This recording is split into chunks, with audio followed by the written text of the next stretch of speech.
We made it to the 5th month, the month of Av. And so this is the moment where you could say we hit bottom for the Jewish calendar. This is the low point of the Jewish year. As the Mishnah in Tani tells us, Mishenichnas Av mema'atin besimcha. When the month of Av arrives, we lessen our happiness, which is, of course, the opposite of what we say in Adar. Mishenichnas Adar marbim besimcha. So here it's the opposite. We consciously lessen our happiness. And the Jewish calendar includes, as we know, many days of joy and celebration, but also days of sadness. And even Tanakh has a sad book, a sad holy book, right? The book of Eicha, the book of Lamentations. So I think our tradition seems to be telling us something that we're not used to hearing these days, which is that sadness also has a role to play in a life well lived. That actually sounds a little odd to us today. Sadness has a role to play in a life well lived. Because our culture is very much focused on happiness, how we can attain it, how we can set our kids up for it, etc. This is a big, big focus. But the Jewish tradition tells us that sometimes it's okay to be sad, and said even stronger, maybe it's even important sometimes to be sad. And the calendar has that by setting aside a time of the year when we actually lean into the feeling of sadness. So that's a theme that I want to spend a little bit more time on tonight. Okay, so first, let's remind ourselves of where we are. We're in the 3-week period from the 17th of Tammuz until the 9th of Av. And as we saw in last month's Shiur, the Mishnah and Tani described those 2 fast days as times of calamity for our people from generation to generation. And the historic tragedy of our people par excellence is, of course, the destruction of the Beit HaMikdash and the subsequent exile of our people twice.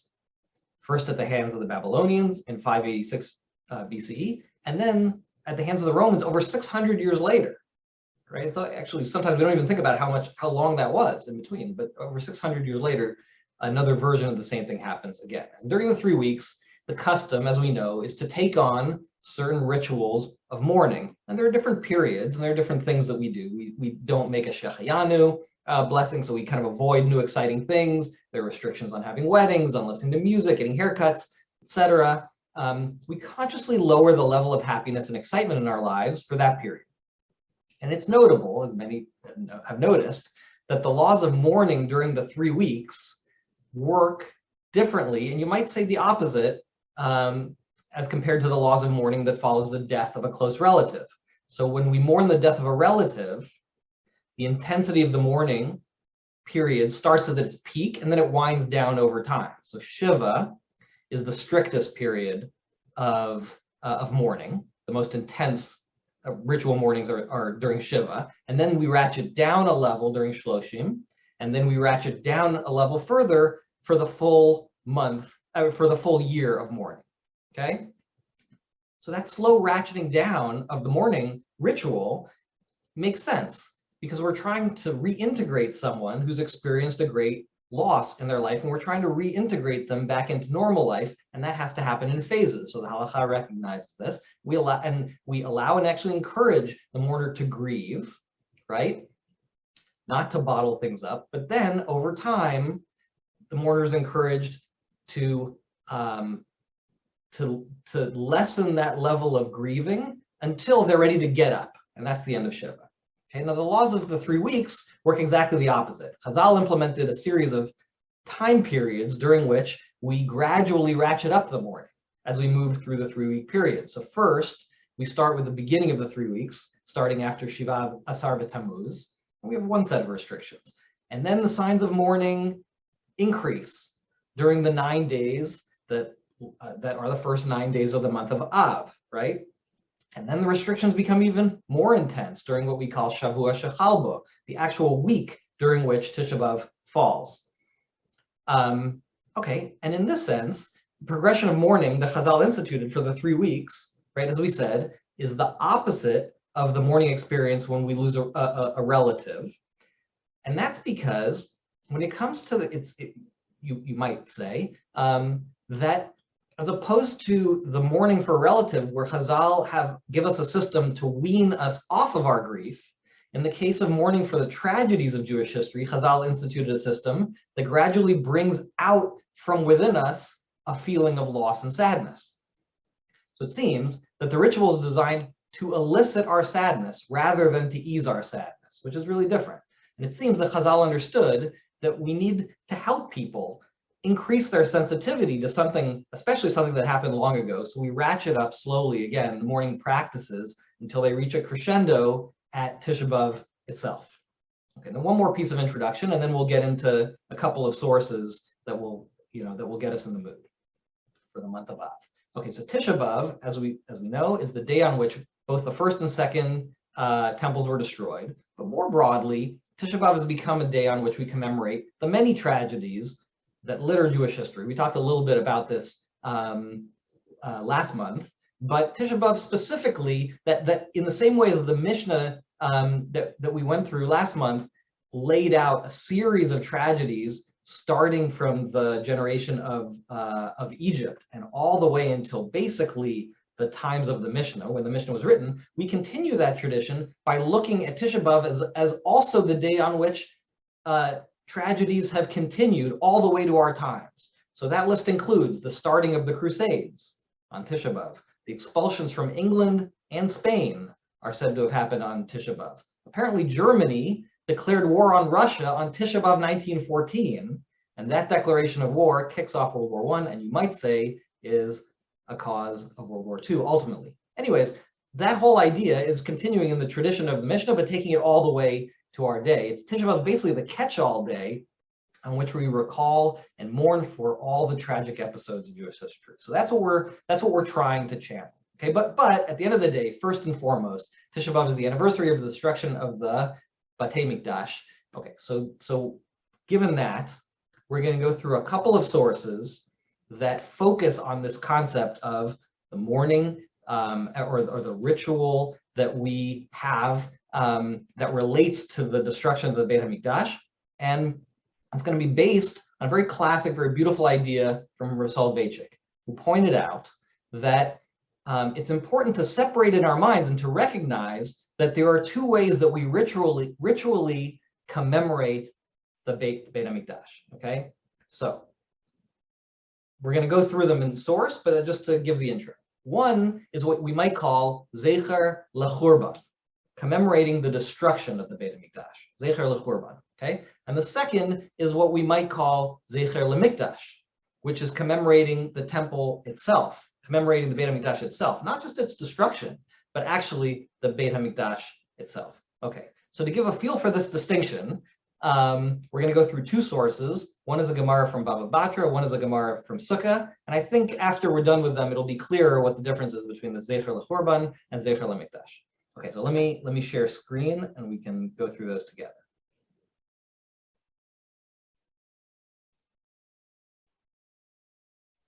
Okay, so this is a Gemara in Baba Batra where it says, Tanu Rabbanan, K'shecharav Beit HaMikdash Bashniya, Rabu Prushim BeYisrael, Shelo Le'achol Basar, V'Shelo Lishtot Yain. When the temple was destroyed a second time, many ascetics emerged among Bnei Israel who wouldn't eat meat and wouldn't drink wine afterwards. Okay, so Nitpalahem Rabbi Yeshua. Rabbi Yeshua comes and he joins these people that are distraught and not able to, and continuing a certain level of mourning every day in their lives. Amar lahem, banai mipnei ma iatem ochlin basar ve'inatem shotin yain. He says, banai, my children. He says, comes to them in a warm way. He says, why are you not eating meat? Why are you not drinking wine? And they reply to him. They say, how can we do that? Because there was meat that was offered up on the altar. How can we eat meat today when the Beit HaMikdash has been destroyed? And similarly, wine was part of the sacrifice itself, the libations in the Beit HaMikdash. Similarly, how can we drink wine today? So he says, Amar lahem, imken, lechem lo nochal. He says, if that's the case, then should you not eat bread? Because bread also was part of we have the the bread that's in actually the Kodesh, right? And similarly, he goes through how can you eat produce, because produce also had its place in the Beit HaMikdash. And how can you drink water, since water as well was was used in the Beit HaMikdash. So you see what he's getting at, right? But he's trying to do it in a kind way, right? With these people who are obviously hurting. And then again, he says, Amar lahen, banai, bo'u, he says, bo'u ve'omer lachem. He says, my children, come to me and I will explain to you. Shelo lehitabel kol ikar iyashar, shekvar nigzera gzera. Says for you to not mourn at all is impossible, because what has happened has happened. But similarly, for you to mourn excessively is also not possible.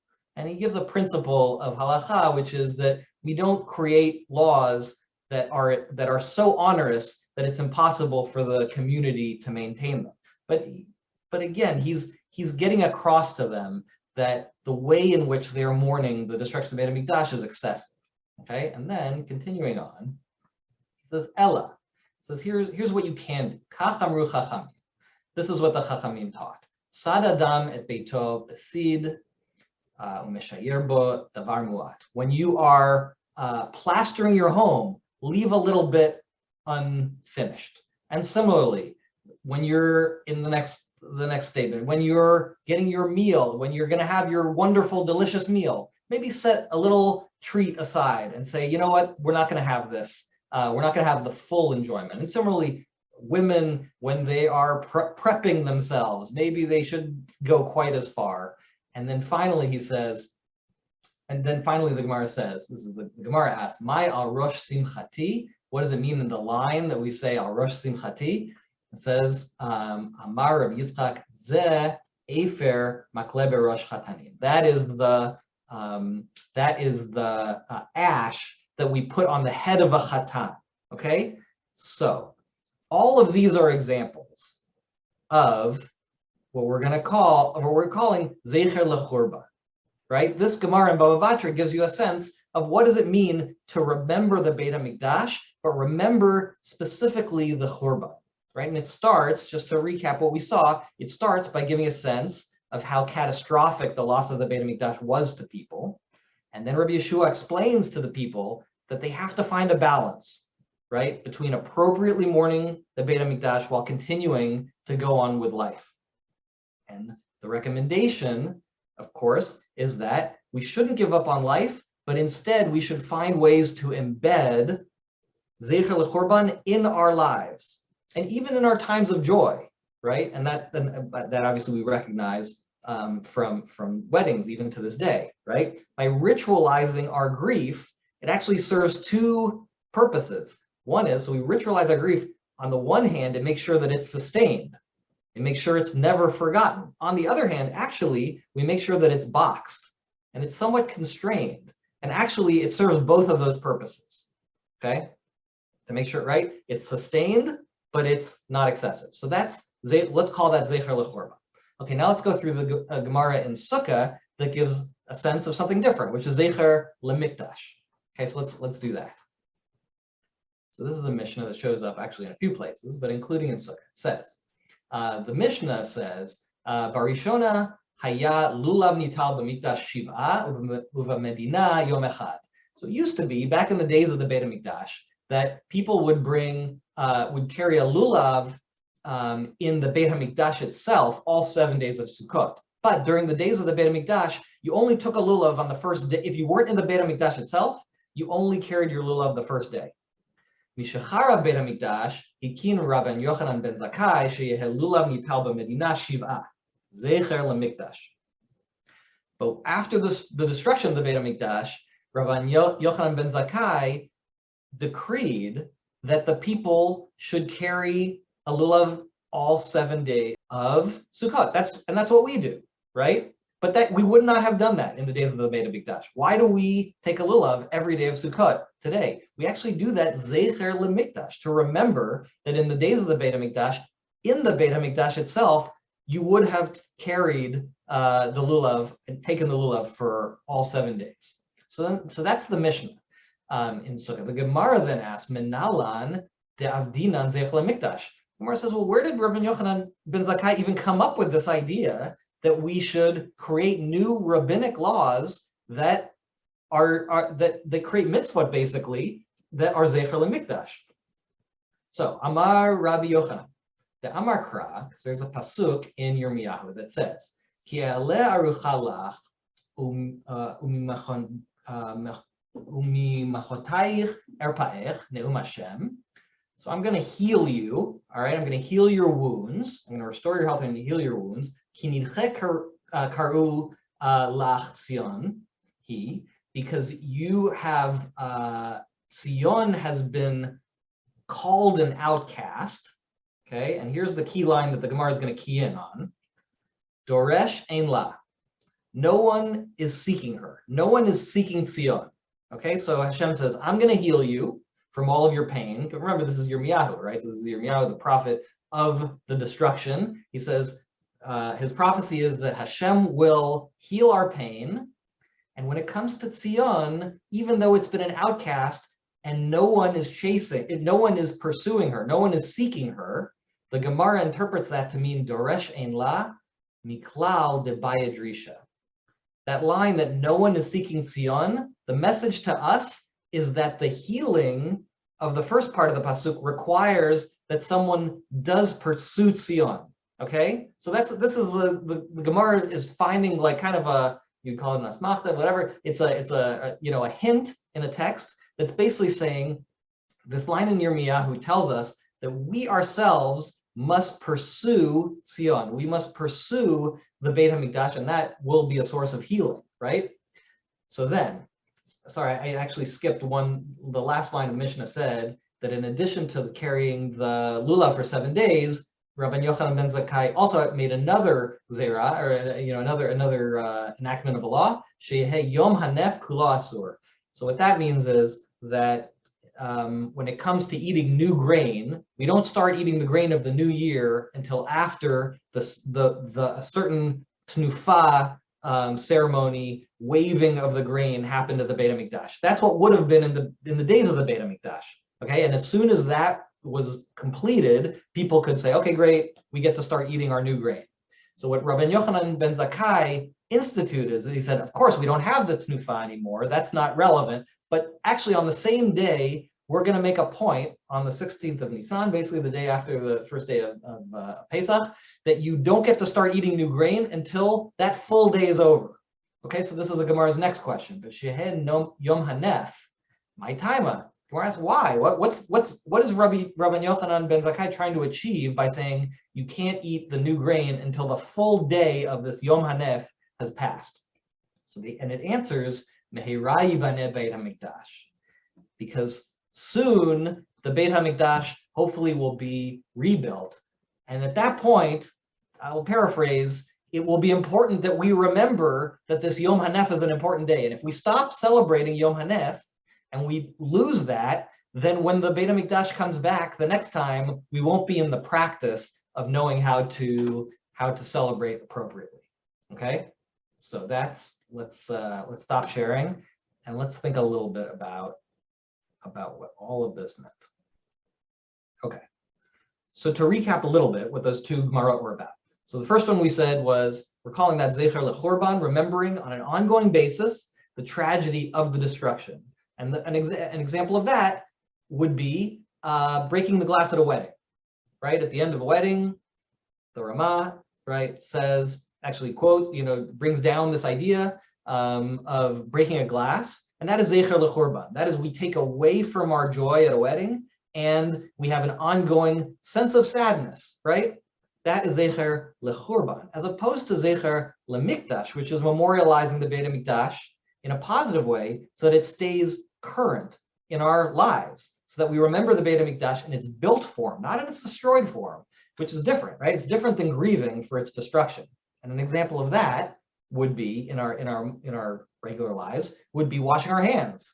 Let's say before we eat bread. It's funny, at the Seder, we make a big deal talking about how, we have an extra hand washing, and we recognize that so the kids will ask, and we kind of get at this point that in the days of the Beit HaMikdash, when we were more concerned with Tuma and Tara, it would have been important, people would have washed their hands before eating a vegetable, right, or wet vegetable. So we say that at the Seder, but it actually is the case. It turns out that we wash our hands every day before we eat, and that also is Zecher LeMikdash, right? And there's so anyway, so that's and I'll even, there's a line, the Shulchan Aruch Harav from from the first Lubavitcher Rebbe says it in the most clearest way. I'm just going to read. Says at present, when this is in his discussion of the law of washing your hands before you eat bread. So he says at present, Kohanim may not partake in truma because of ritual impurity, right? So basically, the laws of Tuma and Tara don't apply today. Nevertheless,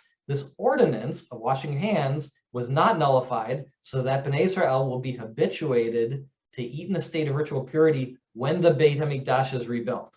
May this take place, and it ends, of course, b'mheira b'yameinu, that it should happen speedily in our days. Okay, so that would be an example of, you don't wash your hands and cry as you're washing your hands before you make hamotzi, right? You wash your hands in celebration of the fact that this is something that once was, and we continue it on in our modern lives. Okay, so okay, so what's the meaning of this distinction? Because again, it was Rav Soloveitchik who kind of highlighted, this beautiful idea of making this distinction between these two ways that we commemorate the Beit HaMikdash. So on the one hand, Chazal recognize that there's a place for sadness in a life well lived, right? We said at the beginning that there's a place for sadness in a life well lived. Some things are worth being sad about, and bottling up your sadness, that emotion, is not a solution. But at some point, Chazal structured the laws of mourning to make clear that we have to move forward, which doesn't mean forgetting the past. On the contrary, it actually means taking the source of one's sadness and taking the source of your sadness and turning it into an inspiration or a motivation. Because, again, using the analogy to the death of a loved one, it's kind of what we do also in that case, right? At first, we mourn, and there's nothing but mourning. There's nothing but sadness. We express our feelings of loss publicly through Shiva, Shloshim, Kaddish. There's no way to avoid it, right? You do this as part of the community. There's no way for you to curl up into a ball and keep that sadness inside of you. So that's what the halacha is focused on in the beginning when you lose a relative. Because engaging with that sadness is actually here's the key, is actually part of the process of moving beyond it, right? So there's a piece of it which is recognizing it as legitimate, but there's that second piece, which is that taking part in that sadness and kind of channeling it actually is part of the process of moving forward. Okay, eventually the mourner gets up. And with the passing of years, the institution of the yahrzeit is meant to turn that feeling of sadness at the loss of a loved one into something even broader, right? Into a remembrance and tribute. So the goal is to engage with your loss so that you can move forward rather than be debilitated by loss. Ultimately, to find a way to turn even the negative into a source of positivity, right? To turn loss into a source of strength, maybe for you, maybe for the next generation, okay? So you could say the same thing here in the way in which the laws ask us to remember the Beit HaMikdash. Chazal ask us to engage in practices of mourning for the tragedies of Jewish history, particularly the destruction of the Beit HaMikdash and the exile that followed, okay? That's Zecher LeChorban. That's why the laws of the 3 weeks and the laws of the 9 days, Shavua Shechal Bo, like that whole ratcheting up, that's what that's all about, right? Is bringing out the feeling of sadness, the feeling of loss, to highlight the importance of the thing that we miss. But the goal isn't to make us depressed, right? The goal isn't to have us wallow in sadness over the past. It's not to lose ourselves in a feeling of loss, or maybe we should say even nostalgia for times past, in a way that would be debilitating in the present. So actually the opposite, right? The goal, this is why there are two pieces. The goal is ultimately to have us embrace that negative energy and not shy away from it, but ultimately to channel it into something positive. That is, right, so that's Zecher LeMikdash, the way in which we commemorate the Beit HaMikdash today in a positive way by reenacting certain practices from the Beit HaMikdash in our shuls, in our homes, And that commemoration keeps the positive memory of the Beit HaMikdash alive and prepping us for times in the future.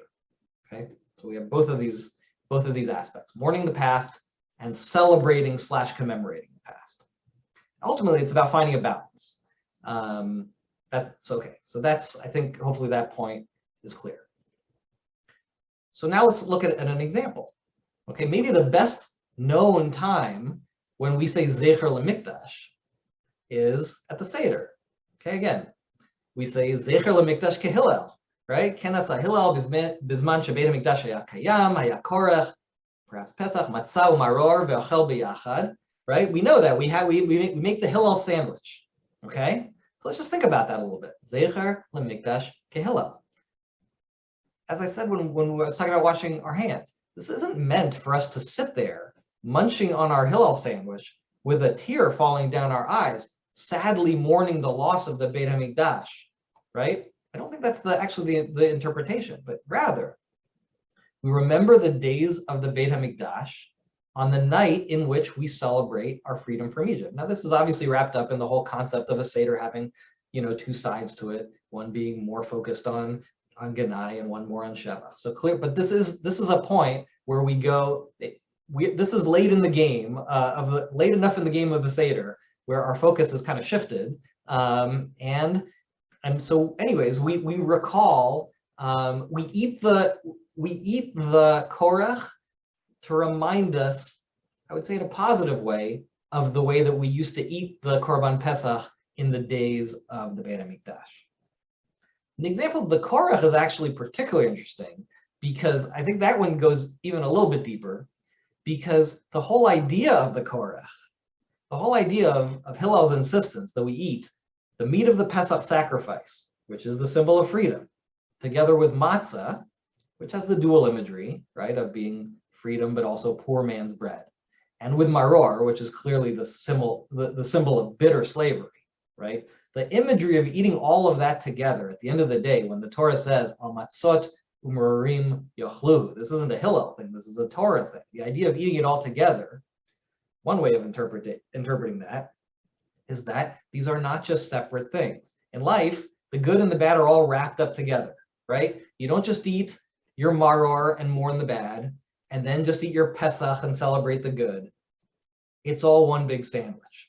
Okay, and I think that that's part of the imagery of what the korech is in the first place. Okay, and the same applies as we think about this time of year where we focus on our national tragedies. Okay, this idea of not being hobbled by a feeling of loss, but actually being able to channel that into something positive. So I think the way that plays out is that I think part of the message is that we shouldn't fool ourselves into thinking that there was once kind of a perfect glory days that we need to get back to. Okay, and this korech, the good and the bad are all wrapped up together kind of concept. We shouldn't be hobbled by a sense of nostalgia for a time that we remember in a way maybe that never even exactly was. And here's what I mean. Like, so the reality is there was never a perfect time in our history, or if there was, it was quite short. The generation of Mitzrayim, of the Exodus, well, the Torah is pretty clear that generation had its highs and lows. Okay, the next thing that happens, our entry into the land. Again, Tanakh is very clear. All you got to do is read the books of Yoshua and Shoftim. It's pretty clear that had some highs and lows as well. Even the times of the first Beit HaMikdash, during the reigns of the kings of Yehuda and Yisrael, all you have to do is read the book of Melachim, and it's pretty clear that book doesn't hold anything back either. There were things that went plenty wrong in those days. And even in the times of the second Beit HaMikdash, they were imperfect. That's stressed by a section of the book of Ezra that makes clear that even as the people were building the second Beit HaMikdash, some of them were so depressed about how the second temple didn't live up to their memory of the first that they cried at the time. So I'm just going to read from this section of the book of Ezra because it's amazing. I'm just going to read through it in English just to kind of speed through, but it'll give you the feel. It says, when the builders had laid the foundation of the Heichal, of the temple. The priests had their trumpets. Okay, anyways, basically that's kind of the intro, is that when they were building, they sang songs that included Ha'adu Lashem Kitov Kila Lam Chasto. So they're building and they're singing and they're blowing the trumpets. And this all should be very exciting, right? They're building the second Beit HaMikdash. And here's the line. Many of the priests of the Kohanim and the Levi'im and the Rashei Avot, the chiefs of the clans, Hazkenim, the old ones, the old timers, who had seen the first Beit HaMikdash. The book of Ezra says, they wept loudly at the sight of the foundations of the second house. Many others shouted joyously at the tops of their voices. So at the same time, they're building and there's all this fanfare, like, we're back, this is amazing. Like Galut ended, we're back, and we're building this, we're building the second Beit HaMikdash, and it's such a joyous thing. And other people, especially the old ones, are crying. And then it says, even more powerfully, the people could not distinguish the shouts of joy from the people's weeping, from the people, the people could not distinguish the shouts of joy from the people's weeping. Meaning there were so many people cheering, and there were so many people crying, that it was all mixed up, and you couldn't even tell what was what. That's the description from the book of Ezra, of the building of the second Beit HaMikdash.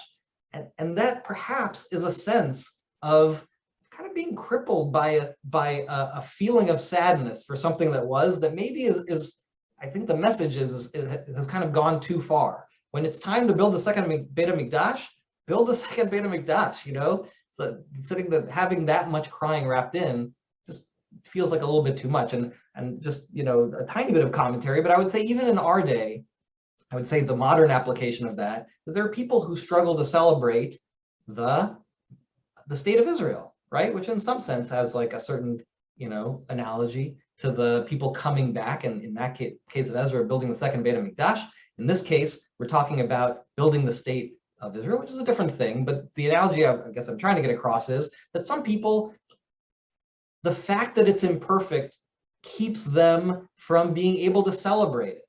And maybe, for some people, it's that it's not wrapped up in the coming of Mashiach. And some people, it's that, the actual Israel of the real world can never live up to some, standard of moral perfection that doesn't exist in the actual world. But for whatever the reason is, there are people who are, I would say, kind of hobbled by a sense of an ideal that maybe doesn't totally apply, and that's hobbling. Anyways, that's my 2 seconds of commentary. But anyways, just to kind of get back on track, I think that part of the message of the dual imagery, this is really the core of it, between Zecher LeChurban and Zecher LeMikdash, is to get us past this tendency that many people have to be paralyzed by nostalgia. Of course, we should look back with pride and with great memories upon our past, upon the many triumphs of Jewish history, but we shouldn't be debilitated by an unrealistically rosy picture of that past either. We shouldn't live a life in the shadow of Churban, of just loss of something that was. We shouldn't be crippled by a sense of loss, but instead we need to balance Zecher LeChurban with Zecher LeMikdash, to find ways to engage with the past in a positive way, in a way that motivates us in the present to create a better future. Okay, so that's the take. So final recap. We saw that Chazal instituted the practices of the 3 weeks in order to ratchet up our sensitivity, our sense of loss, and our sense of sadness with regard to tragedies of Jewish history. And we saw once again that as opposed to the laws of mourning a loved one, where we ratchet that down, Chazal instituted laws of mourning that ratchet up to bring out our sadness. Then we discussed the insight of Rav Soloveitchik that when it comes to commemorating the temple, there are 2 different modes. Zecher LeChurban, commemorating the tragedy of the destruction, but that's only half the story. The other is Zecher LeMikdash, commemorating the grandeur of the Beit HaMikdash as it was, in order to keep that memory alive for us now and in the future. And the Gemara in Tanit says, V'chol mitabel al Yerushalayim zocheh v'ro'eh b'simchata. Those who mourn Jerusalem merit to see its joy. Okay, so ultimately the message is that there's a link between Zecher LeChorban and Zecher LeMikdash. The link is that, on the one hand, recognizing the tragedy of the loss, but also celebrating the greatness of the thing that we miss. Those are two sides of the same coin, right? We miss the things that we care about.